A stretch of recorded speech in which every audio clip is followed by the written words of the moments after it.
جناب آج ہم جیسے تقی بھائی مجھ سے پوچھا تھا کہ اتنی ساری چیزیں ہم نے ڈسکس کر دی ہیں آج اور وقت کم ہوتا ہے لیکن ساری چیزیں کرنی ہے جناب لیلۃ الجائزہ کی بھی بات ہوگی اور لیلۃ الجائزہ پہ ہی ہم ذرا فوکس کرتے ہیں نا کہ اپنی ہم اسیسمنٹ اپنے اندر خود احتسابی کا عمل کیا ہے ذرا اس سے ریلیٹ کرتی ہے بات اور جب خود احتسابی کرتے ہیں تو ہمیں یہ پتہ ہونا چاہیے کہ ہم اپنے آپ کو اسیس کر کے کہ ہم کتنے پانی میں اور دوسرا کتنے پانی میں قرآن کا اور قرآن میں یعنی کئی جگہ پر یہ موجود ہے رسول نے بھی یہ ہدایت دی کہ کسی کو کسی پر فوقیت نہیں ہے سوائے اس کے کہ کون کتنا متقی ہے یا علم کس کے پاس کتنا زیادہ ہے علم کی بنیاد پہ فضیلت ہے تو میں کچھ لوگوں کو یہ میسج دینا چاہوں گا کہ ٹی آر پی ویورشپ کہ کسی کی لاکھوں میں ویورشپ آ رہی ہے لاکھوں لائکس آ رہے ہیں تو اس کا مطلب کیا آپ ان سے افضل ہیں کسی سے ایسا نہیں اپنے آپ کو اسیس کریں کہ آپ کے اندر علم کتنا ہے اور جس پر تنقید کر رہے ہیں اس کا علم کتنا ہے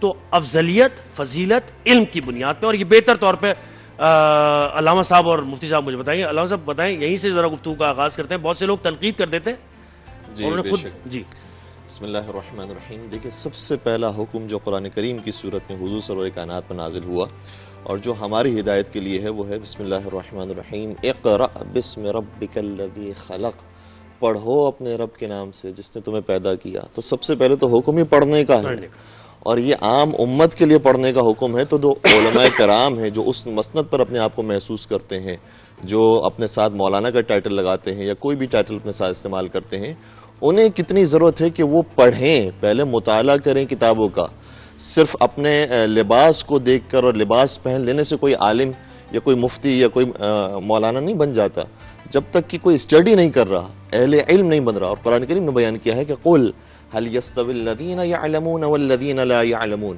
اے رسول ان سے سوال کیجئے کہ کیا نہ جاننے والے جاننے والوں کی برابری کر سکتے ہیں تو جو بیس ہے وہ ہمارا علم ہے اگر علم نہیں ہے تو آپ نے کتنے ہی لباس پہنے ہوئے ہیں کتنے ہی ٹائٹل لگائے ہوئے ہیں اور کس بھی چینل پر آپ آ رہے ہیں اس سے خدا کو کوئی سروکار نہیں ہے یہ بتاؤ کتنا علم ہے کتنی معرفت ہے اور کتنی عبادت کرنے والا ہے دوسری بات یہ ہے کہ آپ نے جیسے بات کی کہ ویورشپ کے چکر میں رمضان ٹرانسمیشن میں ایک ہلڑ بازی چل پڑی ہے تو میں ان سے درخواست کروں گا کہ دیکھیں یہ ماہ رمضان ہے مقدس مہینہ ہے عبادتوں کا مہینہ ہے اگر کسی مقدس جگہ پر کوئی تخریب کاری کرنے کی کوشش کرتا ہے تو حضور کو حکم ہے قرآن کریم کے اندر کہ اس مسجد کو بھی گرا دو جو مسجد ضرار پہنچانے کے لیے آئی ہے تو اسی طریقے سے اس چینل کے بارے میں آپ کا کیا خیال ہوگا کہ جو چینل یہ کام کر رہا ہے اور جو چینل منافرت پھیلا رہا ہے اور جو چینل کے ذریعے ایک ایسا شخص کہ جو بظاہر تو ایک عالم کے لباس کے اندر ہے لیکن غیر علمی اور سچی باتیں بیان کر کے لوگوں کے درمیان منافرت کی فضا قائم کرنے کی کوشش کر رہا ہے دوسری بات یہ ہے کہ اگر آپ کو ویورشپ کی اتنی چاہت ہے تو پھر رمضان ٹرانسمیشن کا نام استعمال نہ کریں یہ مقدس محفل کا نام استعمال نہ کریں پھر آپ اگر چاہتے ہیں میں اجازت نہیں دے رہا ہوں لیکن یہ کہ اگر آپ کو ویورشپ ہی کی لالچ ہے تو پھر آپ ناچ گانے دکھائیے نعوذ باللہ پھر آپ دوسرے کام کیجئے پھر آپ کارٹون دکھائیے پھر اس طریقے سے آپ کو ویورشپ حاصل کرنی ہے تو اس طریقے سے ویورشپ حاصل کریں اور پھر ایک اور بات میں عرض کرنا چاہوں گا کہ بعض لوگ وظائف کے نام پر بعض لوگ عملیات کے نام پر کچھ ایسے وظائف اور عملیات بیان کر رہے ہیں کہ جو منسوب نہیں ہیں معصومین سے جو مروی نہیں ہے قرآن کریم کی آیات کے اندر یا روایات کے اندر موجود نہیں ہیں ہم اپنی مرضی سے ہمارے دل کے اندر جو چاہا ہم نے وہ بنا دیا اور پھر پیش کر دیا دین کے نام پر اسٹیمپ لگا کر وہ ٹھیک نہیں ہے طریقہ ایک صاحب تھے میں عذرائے مزاح کہہ رہا ہوں لیکن یہ بات سنجیدگی کے ساتھ بھی لینے والی ہے کہ ایک صاحب تھے انہوں نے کہا کہ مجھے قرآن مجید سمجھ کے پڑھنا ہے میں نے بہت زیادہ قرآن مجید پڑھ لیا ہے لیکن قرآن مجید سمجھنا ہے کہ قرآن میں لکھا کیا ہے کیونکہ وہ کنورٹڈ تھے ان کو پتہ نہیں تھا کہ عربی زبان میں اس لفظ کا مطلب کیا ہوتا ہے تو پہلی ہی جب آیت آئی یعنی ابتدائی قرآن کریم کے اندر جو ہم سٹارٹ لیتے ہیں تو اعوذ باللہ من الشیطان الرجیم اس نے کہا قرآن میں پڑھ رہا ہوں شیطان کا نام آ رہا ہے شیطان کا نام تو یہاں سے ہٹا دینا چاہیے شیطان کا نام مناسب نہیں اور اس کے بعد انہوں نے پورا قرآن مجید کے اندر آگے جا کر جہاں جہاں شیطان کا لفظ آیا تھا انہوں نے کہا بھائی خدا کی کتاب کے اندر شیطان کا لفظ کہہ سکتے شیطان کا لفظ ہٹاؤ شیطان کا لفظ اللہ تو بھائی یہ سمجھے تو صحیح کہ وہ اعوذ باللہ من الشیطان الرجیم کا مطلب کیا ہے کہ میں اللہ کی پناہ میں آتا ہوں شیطان رجیم سے شیطان رجیم سے دور ہو کر میں اللہ کی پناہ میں آتا ہوں یہ مطلب ہے تو جنہوں نے صحیح طریقے سے نہ عربی پڑھی ہے نہ ان کو قرآن مجید کا علم ہے نہ احادیث کا علم ہے وہ اب آ کر قرآن و حدیث بیان کر رہے ہیں تو ظاہر سی بات ہے کہ پھر وہ عجیب و غریب نسخے بیان کریں گے وہ عجیب و غریب وظائف بیان کریں گے اور اتنی شدت ہے دعاؤں کے اندر، آپ اپنی مرضی سے نماز کو تیار نہیں کر سکتے، آپ اپنی مرضی سے حج کے اعمال کو تیار نہیں کر سکتے. جو بیان کیا ہے خدا نے قرآن کریم کے اندر، آپ کو اسی کے مطابق رہ کر لوگوں تک خدمت انجام دینی پڑے گی. اور پھر ان افراد سے کہ جو اس طرح کے نسخے بیان کرتے ہیں، اس طرح کے وظائف جو عجیب و غریب قسم کے ہیں وہ بیان کرتے ہیں، ان سے سوال یہ ہے کہ بھائی آپ نے کس مدرسے سے پڑھا ہے، آپ نے کون کون سی کتابوں کا علم حاصل کیا ہے، آپ کے پاس کون سی ڈگری موجود ہے. الحمدللہ پاکستان کے اندر ایک نظام موجود ہے، اور صرف یہ دنیاوی اعتبار سے نہیں کہ یونیورسٹیز کے اندر ڈگری دی جاتی ہے، نہیں، حوزات کے اندر، مدارس کے اندر بھی ڈگری دی جاتی ہے کہ آپ اس لیول پر ہیں، آپ اس لیول پر ہیں، آپ اس لیول پر ہیں. ہم صرف سادہ سے سوال کرتے ہیں کہ آپ ماشاءاللہ سے اگر پورے رمضان ٹرانسمیشن کے اندر آ کر لوگوں کو مختلف طرح سے وظائف بیان کرتے رہے، وظائف آپ علمی طور پر بیان کریں، جو قرآنی ہیں، آیاتی ہیں، وہ بیان کیجئے، اس کے اندر کوئی مذائقہ نہیں ہے. لیکن جو اپنی جانب سے آپ بیان کرتے رہے، آپ کے پاس کون سی ایسی سند موجود ہے جس بنیاد پر آپ اتنے زیادہ ٹوٹ کے بیان کر کے بس وہ سند آپ پیش کیجئے. آپ کے جو بڑے بزرگ ہیں ان سے آپ کو یہ سند لے کر آئیے کہ ہاں میں اہلیت رکھتا ہوں اس مقام پر بیٹھنے کی اور لوگوں کے سامنے مسائل شرعی بیان کرنے کی اہلیت رکھتا ہوں، تو ہمارے لیے یہی کافی ہوگی. جی بسم اللہ الرحمن الرحیم. دیکھیے، سلسلے میں 2-3 باتیں عرض کرنا چاہتا ہوں کہ رمضان نشریات جب شروع کی گئی تو یہ لوگوں کی دین کی رہنمائی کے لیے، وہ پبلک جو شاید مسجد کی طرف نہیں آتی، بیرون ممالک رہتی ہے، اندرون ملک ہے، خواتین ہیں، بچے ہیں، تاکہ ان کی دینی تربیت ہو. اور دینی تربیت کے حساب سے یہ سارا سلسلہ ہوتا ہے. اس کا مقصد جو ہے نا وہ لوگوں کو گمراہی کی دلدل میں دھسانا نہیں ہوتا، بلکہ لوگوں کو نکالنا ہوتا ہے. ہمارا کام ہے تامرون بالمعروف وتنہون عن المنکر، ہم نیکی کا حکم دیں، برائی سے منع کریں. تو اسی جذبے کے تحت یہاں پر بات ہوئی تھی، مولانا کمیل میدوی صاحب تھے اور میں موجود تھا، تو ہم نے یہ بات کی. میں اس حوالے سے 2-3 باتیں. ایک تو سب سے پہلے ہمارے اداروں کو، میں نے پہلے بھی وزارت اطلاعات کو کہا، آج پھر میں کہہ رہا ہوں، پیمرا کو کہہ رہا ہوں کہ خدا کے لیے آپ ایکشن لیجئے. یہاں اگر کوئی آدمی ہمارے ادارے فوج کے خلاف بات کرے، نہیں کرنی چاہیے نا، فوج ہمارا ایک ادارہ ہے، وہ سرحدوں پہ کھڑا ہوا ہے، تو آپ اس چینل کو بند کر دیتے ہیں. کیوں بھائی؟ فوج زیادہ مقدس ہے یا دین زیادہ مقدس ہے؟ ہم فوج کے خلاف بھی بات کے حق میں نہیں ہے، کیونکہ اس وقت بھی وہ جب عید ہم منا رہے ہیں تو وہ پہاڑوں پر کھڑے ہو کے ہماری حفاظت کر رہے ہیں، صحراؤں میں جانے دے رہے ہیں. ہم ملک کی سلامتی کے خلاف کوئی بات کرے، وہ آدمی قابل قبول نہیں، وہ چینل بند کر دیا جاتا ہے. ایسا صحافی جو پاکستانی اداروں پر، جو پاکستان کی نظریات پر حملہ آور ہو، اس کا چہرہ نہیں دکھایا جا سکتا، تو وہ جو نام نہاد آدمی ہے، مسخرہ ہے، وہ عالم نہیں ہے. آپ اس کی جو ہے نا وہ گفتگو ایک بڑا چینل دکھا رہا ہے، کیوں دکھا رہا ہے؟ ہمارا یہ سوال ہے. اگر تو وہ کسی مستند ادارے کا پڑھا ہوا ہے تو اس ادارے کے سربراہ بتائیں. آپ کہیں گے نا سند لے آؤ، تو جعلی طور پر بنا کے آج کل جو ہے نا وہ کمپیوٹر سے کیا نہیں ہو سکتا، لائیے نا. اگر آپ دیوبند مکتبہ فکر کے نمائندے، ہم تو سب کو جانتے ہیں، وہاں حضرت مولانا مفتی تقی عثمانی صاحب سے لکھوا کے لائیے.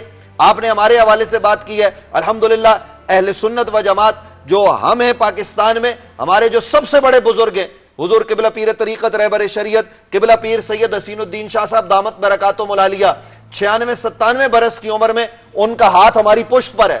اہل سنت کی سب سے بڑی شخصیت، ہمارے تنظیم المدارس اہل سنت پاکستان کے سرپرست اعلیٰ.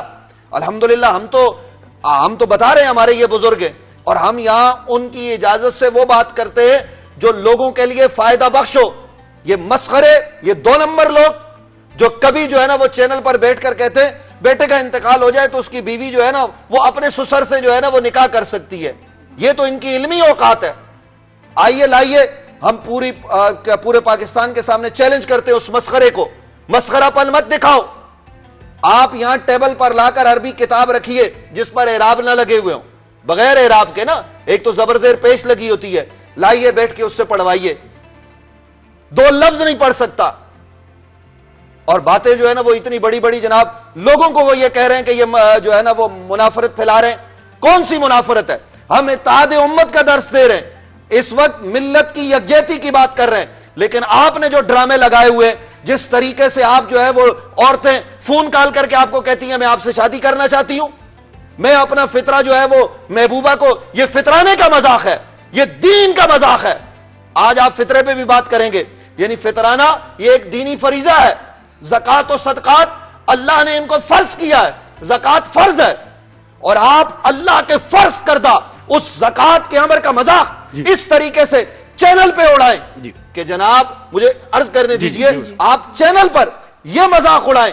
الحمدللہ ہم جذبات میں بھی ہمیں پتہ ہے کہ کیا حدود کیا قیود ہے، ہم اس کے حساب سے بات کرتے ہیں. آپ جو ہے وہ جب زکوٰۃ و صدقات و خیرات کا مذاق اڑائیں گے، جی میں اپنی محبوبہ کو دے دوں، یہ چینل پہ آ رہا ہے، کہاں مر گیا پیمرا؟ اٹھئے، پیمرا والوں سے میں گزارش کروں گا نوٹس لیجئے، ایسے مسخروں کی شکل دکھانے پر چینل پر پابندی لگا دیجئے. نام نے آج ٹی آر پی، ہمیں اللہ کی قسم ٹی آر پی نہیں چاہیے، ہمیں کچھ نہیں چاہیے. ہم الحمدللہ ان سے پہلے وائرل ہیں، لوگ ہمیں پہلے سے سنتے. تو زہیب بھائی گزارش یہ ہے، یہ نادیہ ہماری بہن یہاں پہ، میں ان سے کہوں گا، آپ سے کہوں گا، ایسے مسخروں کو آپ فلموں میں رکھیے، ڈراموں میں رکھیے، وہاں یہ کام کریں نا. وہ دین کے نام پر دین کا حلیہ بنا کر آپ 2 نمبری کرتے. اگر آپ کو کچھ کرنا ہی ہے تو جائیے انڈین فلموں میں کام کیجئے. پاکستان میں آپ کیا کر رہے ہیں؟ یعنی یہ اتنی زیادتی، اتنا بڑا ظلم، لوگوں کے روزے خراب کریں، لوگوں کی عبادات کو آپ خراب کریں، اور پھر تانا آپ ہمیں یہ دیں کہ جناب ہم مذہبی منافرت. الحمدللہ یہ بیٹھے ہوئے نا، پوچھئے کبھی ہم نے مذہبی منافرت پھیلائی ہے؟ ہم 2 الگ الگ مکتبہ فکر ہیں. میں جذبات میں بھی بالکل اپنے ہوش و حواس پر قابو رکھے ہوئے. یہ مولانا تقی مہدوی صاحب سے میں پوچھ رہا ہوں، کیا آپ اتنے عرصے سے ہمارے ساتھ پروگرام کر رہے ہیں، کبھی ہم نے مذہبی منافرت کی بات کی ہے؟ بالکل نہیں، ماشاءاللہ سے بہت اچھا رہا ہمارا تو سلسلہ. ہمیشہ مختلف چینلز پہ جانے کا اتفاق ہوا اور کبھی وہاں پر اس طرح کیا کوئی مسئلہ کھڑا نہیں ہوا. تو ماشاءاللہ سے بالکل آپ یہ فرما رہے ہیں، بالکل ایسی پیار، ایسا کوئی پرابلم نہیں. چلیں اب عید الفطر کی بھی بات کرتے ہیں. اب بس بات ہو گئی، خیر اصلاح ہونی ہوگی، اور اللہ کا جب حکم ہوتا ہے، اللہ کی قسم ہم پھر بھی یہ اصلاح کے حوالے سے کہہ رہے ہیں. ہم کہہ رہے ہیں خدا را اپنی اصلاح کیجیے. ہم ان خاتون کو بھی کہیں گے کہ جب کوئی کال آتی ہے، جب کچھ ہوتا ہے تو آپ چہرے کے آگے ہاتھ رکھ کے جس طریقے سے ہنستی ہیں، یار یہ رمضان ٹرانسمیشن ہے. جس طریقے سے آپ وہاں کچن میں جو حرکتیں کرتے ہیں، یہ رمضان ٹرانسمیشن ہے. چلے چھوڑے اب مجھے بتائیں علامہ صاحب کے عید الفطر ہے، اس زمانے میں عید الفطر کیسے منائی جاتی تھی، اور کیا کیا خرافات اس میں آ گئی ہیں جن سے ہمیں بچنا ہے، اور کن چیزوں کا خیال رکھنا؟ بسم اللہ الرحمن الرحیم. دیکھیں ہم ابھی بھی یہ کوشش کر رہے ہیں کہ اس سینیریو کو سمجھنے کی کوشش کریں جس سینیریو میں حضور سرور کائنات رہا کرتے تھے، اور آپ کے اصحاب کرام رہا کرتے تھے، اور اہل بیت اطہار علیہ السلام ہوا کرتے تھے.